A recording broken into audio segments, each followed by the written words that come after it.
Let's now listen for the word of the Lord.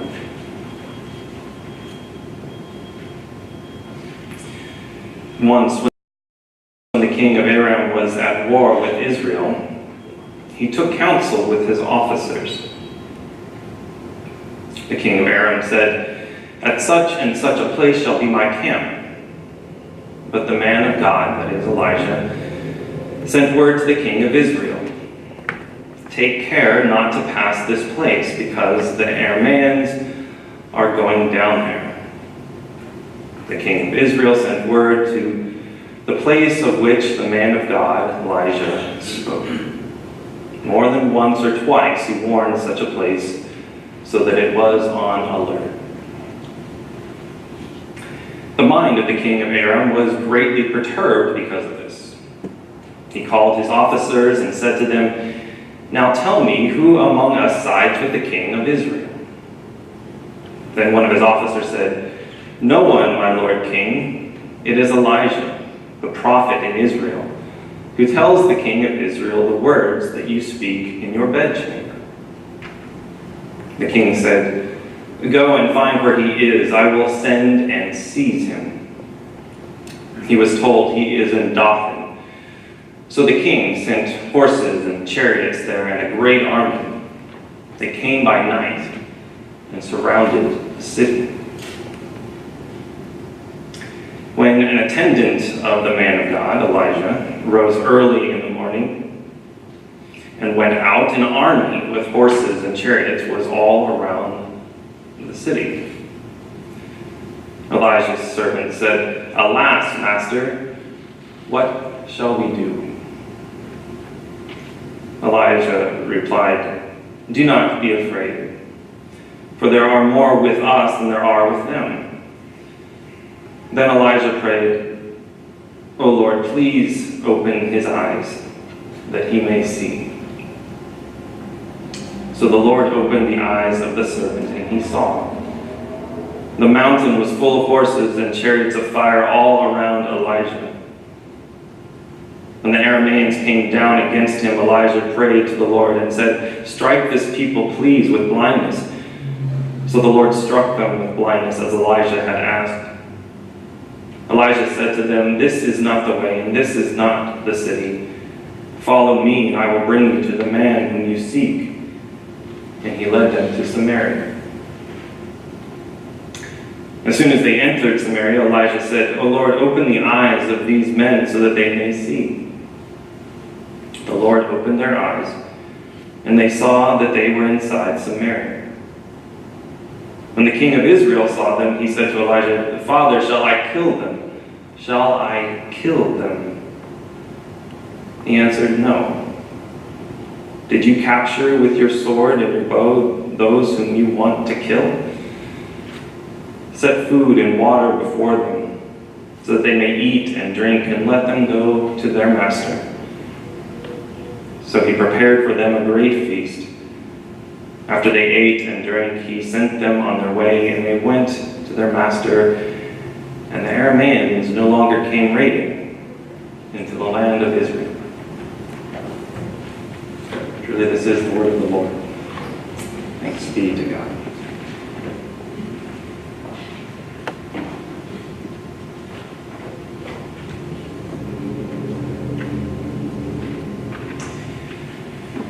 Every good story has a problem or a conflict that drives it.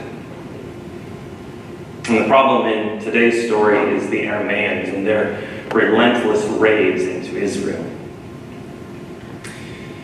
As I mentioned earlier, Elijah is given prophecies from God about these raids, and he shares this news with his king.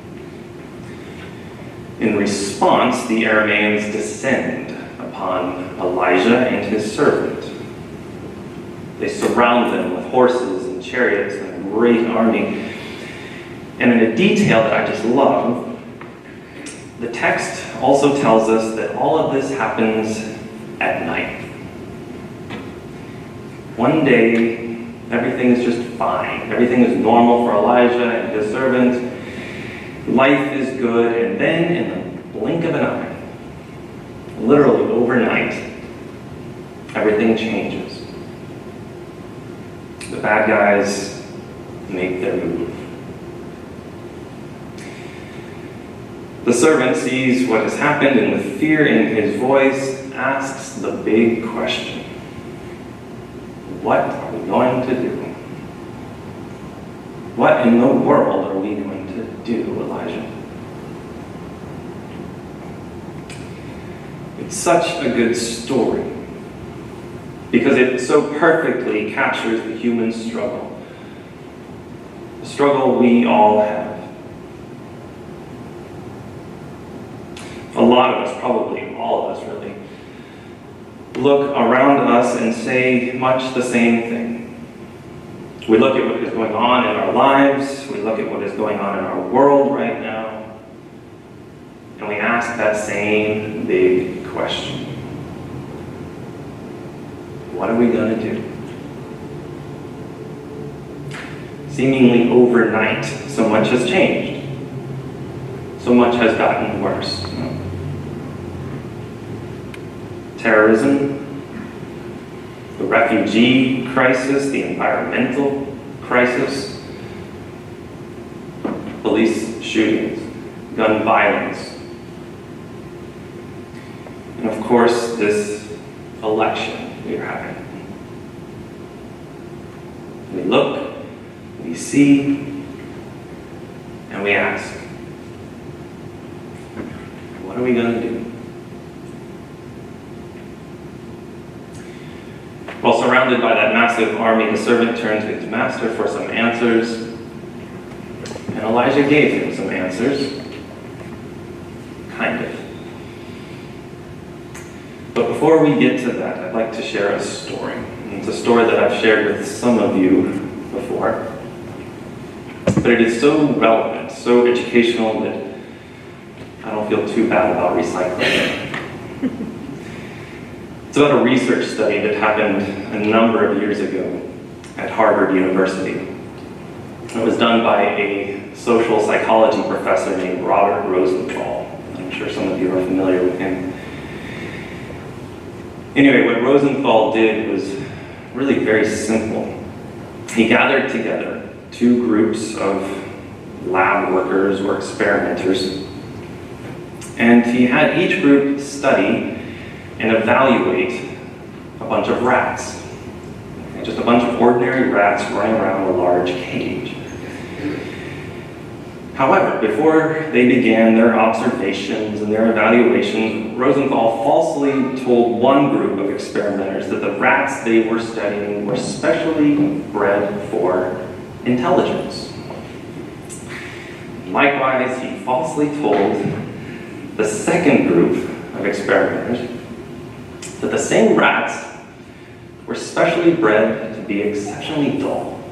In other words, really stupid. And what Rosenthal discovered over and over and over again with incredible consistency is that the first group reported that the rats performed quite well in all of their studies and evaluations.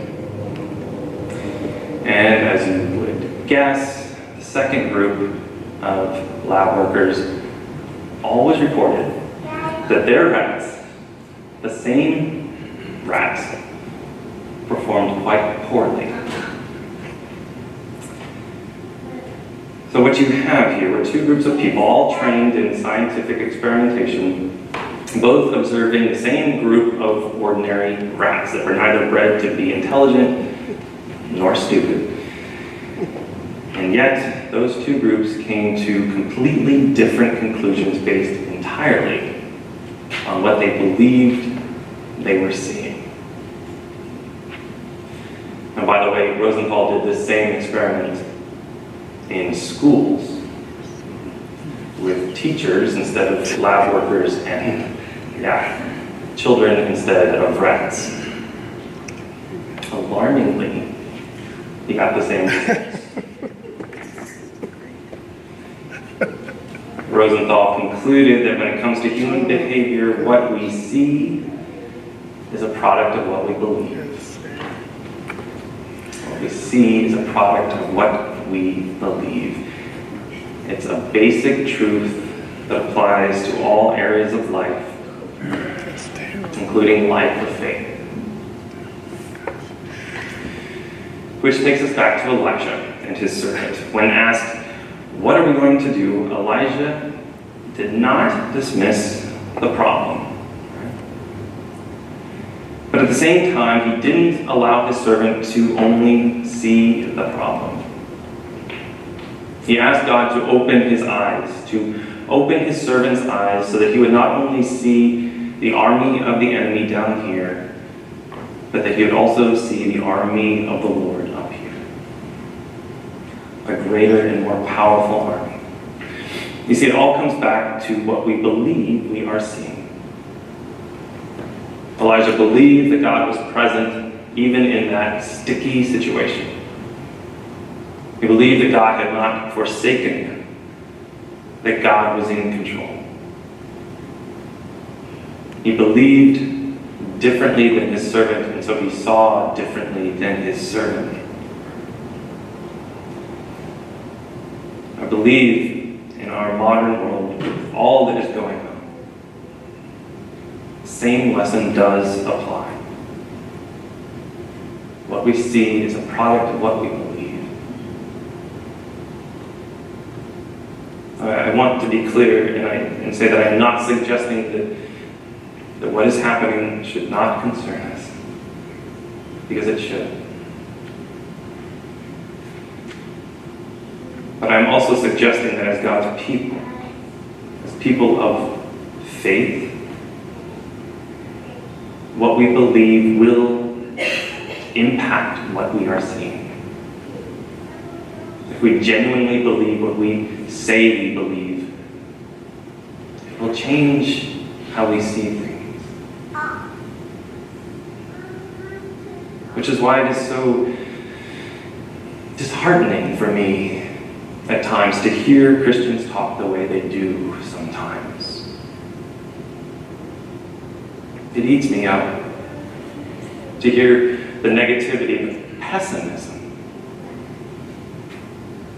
I don't know how many times I've heard a person of faith say something like, "Our country is going to hell."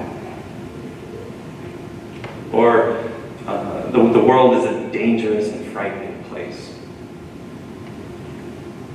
Or if X, Y, or Z happens with this election, then we're all doomed.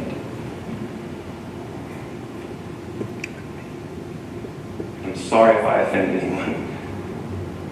But how can Christians talk like this? We all have bad days. We all get disheartened. We all get discouraged and distraught by what we see and what we hear.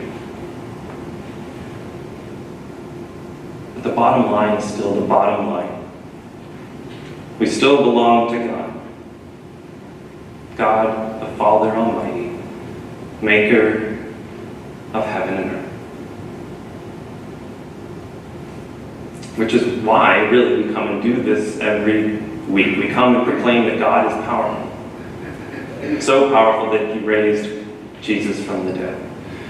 We come and sing hymns like, "A mighty fortress is our God." We come and say every Sunday, "For thine is the kingdom and the power and the glory forever." We believe this. How can we then walk out these doors and see any situation as hopeless? How can we not leave feeling a sense of peace, feeling reassured, because we belong still to a living God? We cannot turn a blind eye to the challenges, the injustices, the atrocities. We must see them and work hard for change, for peace, for justice. But if we believe what we say we believe, if we believe what we sing, what we preach, we will see that God is still God. This is what our Christian faith is all about. This is what our world needs to see, needs to hear from us.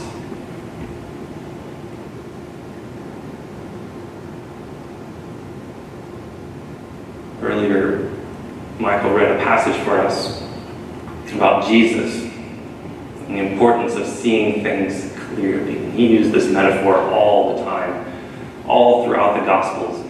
Seeing, looking, vision, eyesight. He says in that passage, before we try to take the splinter out of our neighbor's eye, we should remove the log that is in our own eye. You've probably heard this lots before in many different interpretations, but I think one thing is obvious. We can't help others correct their vision if our vision is screwed up. We can't help others see that God is benevolent if we don't first see God that way ourselves. We can't help others see that even with all the world's issues, there is a reason to hope if we don't first see it that way ourselves. We have to take the log out of our own eyes.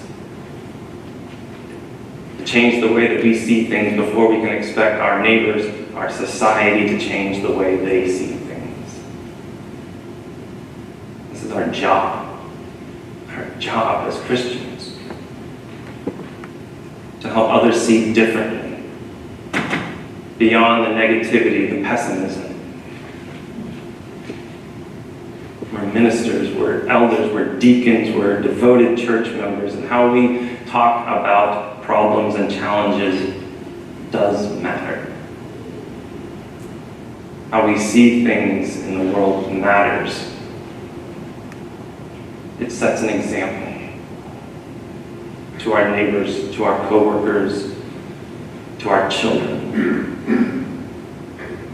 They need to see people of faith acting and talking like people of faith,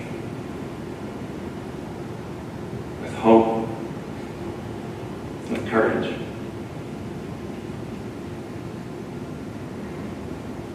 What we see is a product of what we believe, and as Christians, what we believe is some pretty darn good stuff.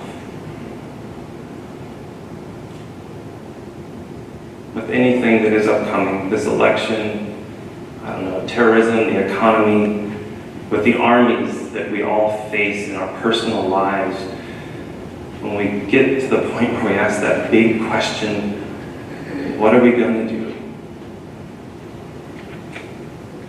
Let us not forget to do what Christians must always do, which is to see. To see according to what we believe. To see with eyes of faith. Amen. Let us pray.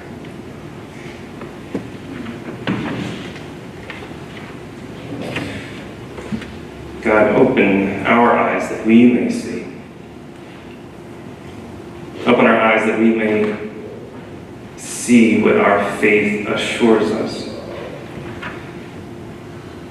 And let us not go into denial, God, about what challenges face us and face our world. Rather, let us see that your power is great and with us at all times. We pray with faith